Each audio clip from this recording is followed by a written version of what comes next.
¿Te estás planteando comprar tu primera vivienda? ¿O bien comprar un inmueble para invertir? ¿Sabes todos los pasos que conlleva? No te pierdas este vídeo. ¡Vamos allá!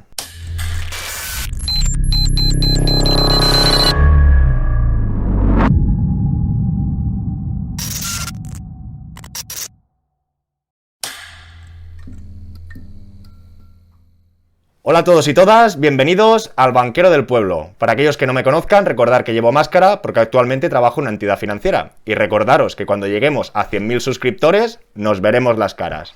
Primero de todo, daros las gracias porque ya hemos llegado a los 4.000 suscriptores. Un pequeño aplauso y todo esto gracias a vosotros. Como indica el título de la sesión, hoy vamos a ver paso a paso los procedimientos o las etapas que tienen la compra de un inmueble. Hoy será el preámbulo de otras ediciones o de otros vídeos para que desarrollemos con más contundencia, con más profundidad, cada punto de los que explicaremos hoy. Os animo a dejar vuestros comentarios y preguntas porque en función de la demanda que haya de un tema o del otro, no seguiremos el orden, priorizaremos uno o el otro. Hoy vamos a hablar de un total de 9 pasos para comprar un inmueble. 1 sería nuestra situación actual, el punto 2, localizar el inmueble, el punto 3, la reserva de este inmueble, el punto 4, la tasación, el punto 5, las arras, el punto 6, el estudio de la hipoteca, el punto 7, la firma de la FEIN, el punto 8, la acta notarial previa de la hipoteca y el punto 9 sería la firma de la compraventa. Empecemos. Antes de ir al grano, una pequeña reflexión. Que sepáis que comprar un inmueble es una inversión o lo que sería sinónimo de especular. Porque estoy un poquito hartito de hablar con gente o ver algunos vídeos que dicen no, yo compro un inmueble pero no quiero especular. No nos engañemos, señoras y señores. Cualquier adquisición de una inversión es especular, porque inherentemente vas a adquirir unos riesgos que en función de tu entorno y cómo influyan te puede salir mejor o peor. ¿Verdad que hay un riesgo de fluctuación? ¿Verdad que cuando te compras un piso tienes que pagar unos gastos que son unos impuestos, etcétera? Es decir, vamos a hablar de especulación pura y dura. Por eso es muy importante que todo el mundo tenga un método, que tenga los planos bien estructurados y sobre todo que tenga su plan para atacar aquello que él necesita o aquello que él quiere conseguir. Sin más dilación, vamos al grano. Primer punto, tu estudio previo o tu situación actual o lo que mucha gente, más economistas o empresarios saben es el DAFO, una herramienta de análisis estratégico. Es decir, cada uno tendrá que ver dónde está y dónde va a ir. ¿Qué quiero deciros? ¿Voy a comprar un piso para vivir? ¿Voy a comprar un piso para especular? ¿Tengo nómina? ¿No tengo nómina? ¿Tengo muchos ahorros? ¿No tengo ahorros? ¿Mi familia tiene mucho patrimonio, con lo que podré hipotecar sus inmuebles para no tener que pagar la entrada? Etcétera. Eso será un estudio previo que dedicaremos capítulos muy extensos porque realmente hay una variedad, un abanico muy importante que será el punto de partida de cada uno. Esto es lo más importante, porque en función de la finalidad que queramos hacer con esta adquisición, muchos de los demás parámetros o muchas de las demás características que observaremos o veremos no es lo mismo. No es lo mismo comprar un piso para alquilarlo que un piso para vivir tú mismo. Si tú vas a vivir en él, pues entiendo que los requisitos de la iluminación, etcétera, etcétera, serán mucho más importantes o relevantes que un piso que quieras comprar para especular o para alquilar. Aquí, como he dicho, se podría hacer el símil a un DAFO. Al final es un plan de empresa. Tú vas a empezar o vas a hacer un proyecto de un piso, de una casa, de un inmueble, de un garaje, de una segunda residencia, como lo queráis llamar. Pero en sí es una inversión y hay que tener un plan estratégico para no tener ningún cabo suelto que nos salga al tiro por la culata. ¿Ok? Saltamos al segundo punto. El segundo punto también es un tocho porque hablaríamos de la localización del inmueble. Como podréis comprender, no vamos a dedicar esta sesión a explicar eso porque necesitaremos una o dos sesiones más. Pero aquí está, primero tenemos que saber dónde estamos. Y el segundo punto, localizar el inmueble que queremos comprar. Como hemos dicho, para vivir, para especular, pero aquí será muy determinante en función de la finalidad que tengamos, de nuestra situación, de nuestro patrimonio, de nuestra solvencia, de nuestros ahorros, para ver dónde tenemos que apuntar y disparar. Y ahora sí, saltaremos al tercer punto. Pensar que los dos primeros son los más importantes y es donde vamos a destinar la mayor parte del tiempo y del estudio. A partir de aquí, ahora vamos a hablar de unos trámites administrativos, por decirlos de una manera, pero que en todos los casos se van a repetir más o menos de la misma manera y es importante que los conozcáis, más que nada para estar tranquilos, estar habituados y conocer las reglas del juego. Como decía, el tercer punto vamos a hablar de la reserva del inmueble. Si ya sabemos dónde estamos y ya hemos localizado el inmueble, si ese inmueble que hemos visto nos gusta, tendremos que reservarlo. Sería la paga y señal. Antes de firmar las arras, que ya entraremos, primero tenemos que dejar constancia de nuestro interés por el inmueble. Supongamos un inmueble de 100.000 euros, normalmente, cuando queramos formalizar la intención de compra, tendremos que dejar una pequeña paga y señal. Pueden ser 200 euros, pueden ser 1.000 o pueden ser 2.000. En este sentido, recomiendo que deis la menor paga y señal posible, pero si realmente tenéis la intencionalidad de comprarlo, tampoco ya tiene mucho que ver. Eso sí, ahora veremos por qué digo todo esto. Cuarto punto, la tasación. Aquí muchos igual me tiran piedras, pero la experiencia es un grado, y en este sentido creo que es acertado pedir la tasación cuanto antes mejor. ¿Por qué digo esto? La tasación, para los que no lo conozcan, es un informe, como un informe médico, sobre la situación del inmueble, que un aparejador o un arquitecto te mide los metros, si tiene afectaciones urbanísticas. Si, por ejemplo, alguien ha reformado una terraza y no está inscrita en el registro, la tasación no pondrá ese valor. ¿Por qué digo todas estas cositas? Porque no es la primera, ni la segunda, ni la tercera vez que un cliente está muy interesado en comprar un inmueble, da la paga y señal, paga las arras, el estudio de la hipoteca, etcétera, etcétera, y pide la tasación, y la tasación le sale 50.000 euros menos de lo que él esperaba. ¿Por qué? Porque a veces hay una afectación urbanística de que tiene una esquina del piso o de la casa que hay un plan urbanístico que van a hacer una avenida. Esa información el API os aseguro que no lo comparte. El vendedor muchas veces tampoco. Y es el comprador que ya ha iniciado todos los trámites, que ya está caliente, por decirlo de una manera, que se da con las sorpresas. Y no solo las afectaciones urbanísticas, como os acabo de explicar. Más de una vez, un ático que han construido una terraza con aluminio, sin aluminio, pero que no está inscrita, que a valores catastrales no está construido. Por lo tanto, igual el inmueble vale 200, pero si la tasación le sale 150, igual la hipoteca de primera vivienda que quiere hacer no le sale como él esperaba. Por eso, yo soy partidario de pedir la tasación cuanto antes para ceñirnos a la realidad de nuestro inmueble.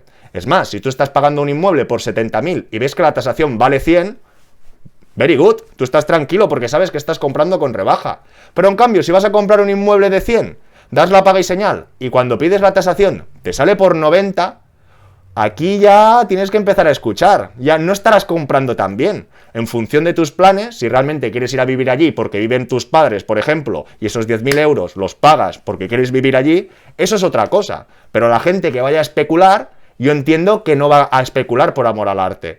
Por eso yo intentaría pedir la tasación cuanto antes, y no una tasación de las fincas, insisto. Tiene que ser una tasación de las 8 sociedades homologadas. Os dejo un vídeo por aquí que actualizaré, pero al final os tenéis que gastar el dinerito, pero os podéis ahorrar muchos disgustos más adelante. Punto 5. Las archiconocidas arras. ¿A cuántos de vosotros os suenan? Algunos a chino, algunos las conoceréis mejor. Las arras es el contrato privado que las dos partes, comprador y vendedor, determinan el precio de venta del inmueble o de compra. ¿Cuándo se va a firmar? En notario. Al cabo de 60 días, al cabo de 90 días.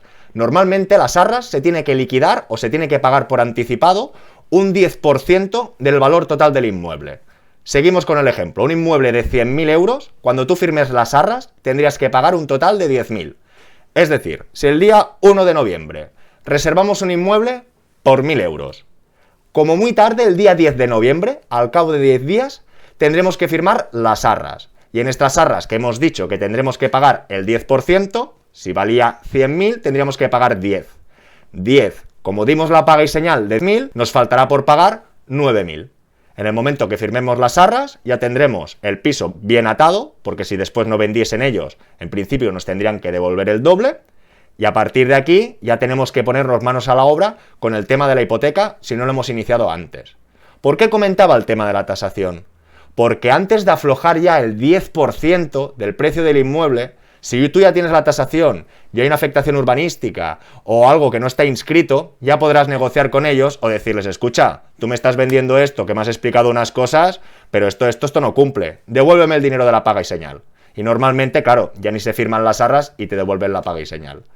También, muy importante, en las arras siempre inscribir, en los casos que proceda, la concesión de la hipoteca. Es decir, que si no porque tú no quieres comprar el inmueble, pero si el banco a ti te deniega la hipoteca, que no te cobren esas arras y que te devuelvan el dinero. ¿Ok? Muy importante estos puntos que acabamos de comentar.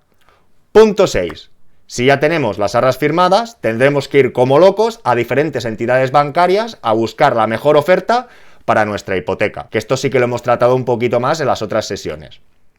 Punto 7. La FEIN, que para muchos también sonará un poquito chino. Al final es ficha europea de información normalizada. A nivel europeo han normalizado una serie de información que tiene que salir en todos los documentos oficiales o de crédito de entidades financieras. FEIN es el documento que nos tiene que entregar el banco. Cuando tengamos la FEIN, veremos todas las características y condiciones de nuestra hipoteca y será sinónimo de que ya tenemos aprobada la hipoteca.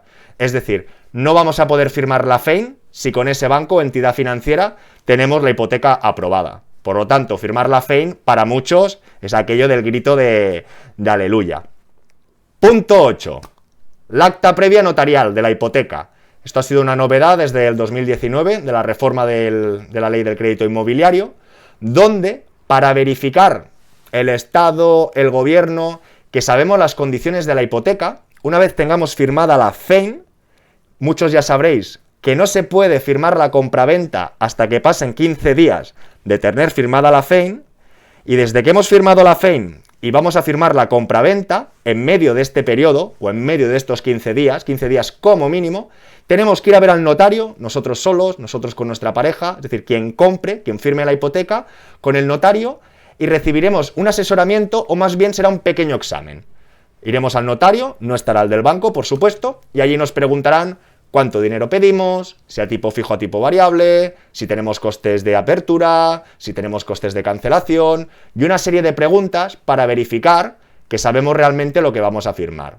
Esto viene un poquito para prevenir de todos los timos o todas las locuras que se firmaron en la época de la subprime. Al final no os pongáis nerviosos, si vosotros sabéis lo que vais a firmar y las condiciones que tenéis, no es ningún tipo de examen, es un pequeño cuestionario. Pero que lo sepáis, es decir, cuando tenéis la FEIN firmada, podríais firmar, es decir, si yo tuviera la FEIN firmada el día 1 de noviembre, la compraventa hasta el día 15 no podéis ir. Y antes del día 15 tendríais que ir cualquier día a ver al notario para hacer este cuestionario previo. Y ahora sí, el último punto, el punto 9, que sería el día de la firma. El día tan esperado por muchos, que sencillamente tendremos que ir al notario, esperar que la parte vendedora traiga toda la documentación de la cédula de habitabilidad, de los recibos de la comunidad, etcétera, etcétera, etcétera, firmar delante notario, y cuando se acabe esa firma, allí sí que ya seremos propietarios. Muchas felicidades. Como puntillita, que al final todos los temas dan mucho de sí. Que no sea la primera vez que en una firma o en una compraventa no se entregan las llaves. No, no te entrego las llaves, déjame 2 días que tengo que quitar los muebles que me quedan. Si esto pasa en alguna firma, o os pasa, que el notario coja el acta y diga cuántos días los vendedores van a entregar las llaves. Porque si eso no sale en ningún sitio, después seréis vosotros como compradores que tendréis que buscar un abogado, y no es la primera vez tampoco que lo he visto, esto sí que es verdad que no es usual, no estoy diciendo que sean ocupas, pero quiero decir, si tú has firmado y ellos tienen la pasta, tú tienes que tener las llaves. ¿Ok? Y si no, que el notario ponga la nota que te van a entregar las llaves al cabo de una semana, pero que no quede constancia en ningún sitio y que después encima tú quedes como tonto. Bueno, pues ya estamos. Ya hemos repasado un poquito estos 9 pasos, estos 9 gran pasos. Los más tochos son los 2 primeros que seguiremos desarrollando y todos los demás un tema administrativo. Pero es importante diferenciar la reserva de las arras. Entre la reserva y las arras, si podéis pedir la tasación, perfecto. Una vez tengáis las arras, ir a por el estudio de la hipoteca, pero no os engañemos. El estudio de la hipoteca, desde que tú ya tienes la tasación, ya puedes empezar a mirar las entidades financieras. Porque a veces los vendedores tienen prisa y no es lo mismo decirles que vas a firmar en 3 meses que en 2 meses. Si tú realmente ya has hecho tu estudio previo, sabes con qué entidades puedes jugar y envías la documentación, con 2 meses vas más o menos sobrado. Si no has movido nada y te esperas el último día que has firmado las arras para empezar a moverlo todo, ahí sí que irás un poquito más justito. Insisto, arras, el tema de la hipoteca, y una vez ya tenemos la hipoteca firmada, sí que es entender el concepto de la FEIN. Antes de la firma, ir a ver al notario para que nos haga el cuestionario y ya podríamos firmar. Espero que os haya gustado, espero todos vuestros comentarios, todas vuestras preguntas. Por favor, decidme qué punto queréis que ataquemos antes que los otros y seguimos con más y mejor, ¿de acuerdo? ¡Hasta luego!